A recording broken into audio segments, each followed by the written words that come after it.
भारत का एक ऐसा खूंखार डाकू जिसने कन्नड़ फिल्मों के सुपरस्टार राजकुमार को 108 दिनों तक अपनी कैद में रखा था और इसके बावजूद भी पूरे राज्य की पुलिस उसे ढूंढ नहीं पाई थी। जी हाँ दोस्तों, मैं बात कर रहा हूँ साउथ इंडिया के कुख्यात डाकू वीरप्पन की।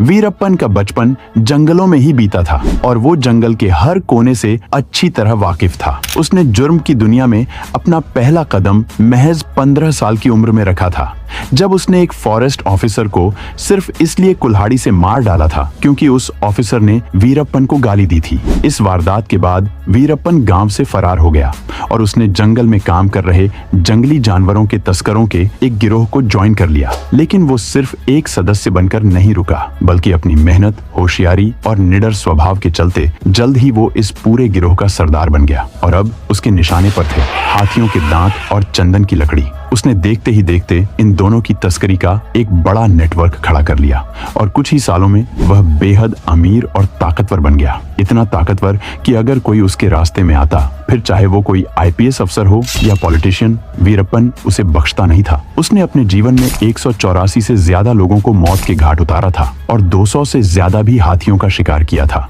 लेकिन सबसे सनसनीखेज घटना तब हुई जब उसने साउथ फिल्मों के दिग्गज अभिनेता राजकुमार को किडनैप कर लिया और पूरे 108 दिन तक उन्हें जंगल में बंधक बनाए रखा था। आए दिन उसके कारनामों की वजह से सिर्फ साउथ ही नहीं बल्कि पूरे देश में डर का माहौल बन चुका था।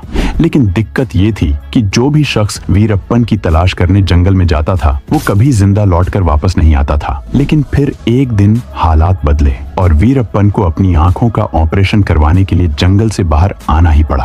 और जैसे ही खुफिया सूत्रों से पुलिस को खबर मिली कि वीरप्पन एक एम्बुलेंस के जरिए शहर की तरफ जा रहा है, तभी स्पेशल टास्क फोर्स ने तुरंत उसे घेरने का प्लान बना लिया और रास्ते में 30 कमांडो की टीम ने उसकी एम्बुलेंस को बीच रास्ते में घेरकर उस पर 300 से भी ज्यादा राउंड फायर कर दिए।